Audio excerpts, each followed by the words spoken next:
মেহমান আসলে দাওয়াত আপ্যায়নে কিংবা যে কোনো স্পেশাল মেনুতে মাংসের যে কোনো একটা রেসিপি তো আমরা তৈরি করি। আমার বাসায় গেস্ট আসবে, তাই আমিও একটু স্পেশাল করে আজকের এই মাংস ভুনা রেসিপিটি তৈরি করেছি। খুবই কম উপকরণে একদমই ঘরে থাকা আমাদের যে মশলাগুলো সেগুলো ব্যবহার করে আজকের এই রেসিপিটা করেছি। রেসিপিটা দেখতে যেমন সুন্দর লাগে, খেতেও কিন্তু অনেক বেশি সুস্বাদু। লুচি, নান কিংবা পরোটা অথবা পোলাওয়ের সাথে এই রেসিপিটা খুবই সুস্বাদু লাগে। রেসিপিটা তৈরি করার জন্য আমি এখানে কাজু বাদাম, কাঠবাদাম আর কয়েকটা কিশমিশ ভিজিয়ে রেখেছিলাম। এখন একটা গ্রাইন্ডারে একটা মিডিয়াম সাইজের পেঁয়াজ কুচি দিয়েছি ভিজিয়ে রাখা বাদাম, কিশমিশ আর 6টা কাঁচামরিচ সবকিছুকে ব্লেন্ড করে পেস্ট বানিয়ে নিচ্ছি। আর এদিকে আমি একটা গুঁড়ো মশলা বানিয়ে নিচ্ছি। গুঁড়ো মশলা বানানোর জন্য এখানে আমি 1 টেবিল চামচ ধনিয়া, 1 টেবিল চামচ জিরা আর জয়ফলের একটা ছোট টুকরা, জয়ত্রীয় ছোট টুকরা, এরপরে কালো এলাচ আস্ত একটা ভেতরের অংশটা, এরপরে দিয়েছি স্টার এনিজের কয়েক টুকরো আর ব্ল্যাক পেপার। সবকিছুকে ভালোভাবে একটু টেলে নিচ্ছি। সামান্য একটু সুঘ্রাণ বের হলেই আমি এটাকেও গ্রাইন্ডারের সাহায্যে গুঁড়ো করে নেব। ব্যাস, আমাদের মোটামুটি সব উপকরণ কিন্তু তৈরি হয়ে গিয়েছে। এখন আমরা মাংসটাকে মেরিনেট করে নেব। গরু, খাসি, ভেড়া যে কোনো মাংস দিয়ে এই রেসিপিটা তৈরি করা যাবে, তবে আমি আজকে গরুর মাংস নিয়েছি। এখানে প্রায় 2 কেজির মতো মাংস আছে।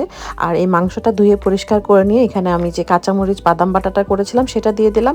দিয়ে দিয়েছি এখানে 2 টেবিল চামচ আদা, 2 টেবিল চামচ রসুন আর শুকনো গুঁড়ো করা মশলাটা।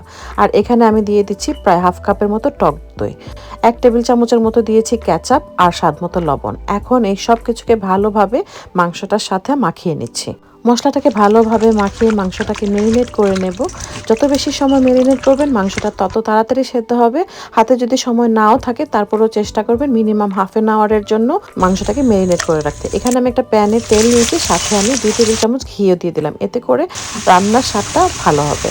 দারচিনি, তেজপাতা, এলাচ দিয়েছি আর দিয়েছি প্রায় 1.5 কাপ পেঁয়াজ কুচি। পেঁয়াজটাকে আমি এরকম বেরেস্তা করে নিয়েছি আর অল্প একটু বেরেস্তা উঠিয়ে রেখেছি। আর বেরেস্তা করলে মাংসের স্বাদটা খুবই সুন্দর সুস্বাদু হয়। বেরেস্তার মধ্যে মেরিনেট করা মাংসটা দিয়ে দিচ্ছি। মাংসটা ঢেকে রান্না করছি হাই হিট। মাংসের মধ্যে আমি কাঁচামরিচও দিয়ে দিচ্ছি। যেহেতু আমি শুকনো মরিচের গুঁড়া ব্যবহার করব না, তাই অল্প একটু ঝালের জন্য আমি এই কাঁচামরিচটা দিচ্ছি। ঢাকনা দিয়ে যখন এরকম বলক চলে আসবে তখন আমি চুলার জালটা একদমই মিডিয়াম লো করে দিচ্ছি। আর মিডিয়াম লোতেই এই মাংসটা আমি রান্না করব। মাঝে মাঝেই আমি ঢাকনা খুলে এভাবে নেড়ে দিয়েছি। আর মাংসটা থেকে যখন এরকম তেলটা উপরে ভেসে আসবে তখন দেখবেন যে মাংসটা সেদ্ধ হয়ে গিয়েছে কিনা। আমার মাংসটা পুরোপুরি সেদ্ধ হয়ে গিয়েছে।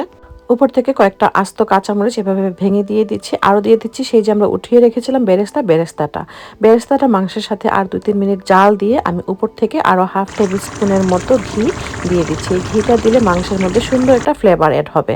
আমাদের স্পেশাল মাংস ভুনা কিন্তু একদমই তৈরি। খুবই সুন্দর, খুবই সহজ আর একদমই কম মশলায় তৈরি এই রেসিপিটির স্বাদ কিন্তু একদমই আলাদা গতানুগতিক মাংস ভুনার থেকে। রুটি, পরোটা, নান, লুচি কিংবা সাদা পোলাওয়ের সাথে খেতে খুবই অসাধারণ লাগে। খিচুড়ির সাথে খেলেও কিন্তু ভালোই লাগে। আসছে ঈদের দিনের মেনুতে কিংবা যে কোনো দাওয়াতের আপ্যায়নের মেনুতে কিন্তু আপনারা অবশ্যই এই মাংস ভুনা রেসিপিটি রাখতে পারেন। কেমন লেগেছে আজকের আমার এই সহজ কম মশলায় মাংস ভুনা রেসিপি অবশ্যই লাইক এবং কমেন্ট করে জানাতে ভুলবেন না। রেসিপিটি যদি ভালো লাগে শেয়ার করার অনুরোধ রইল। ভালো থাকবেন সবাই, সুস্থ থাকবেন। আল্লাহ হাফেজ।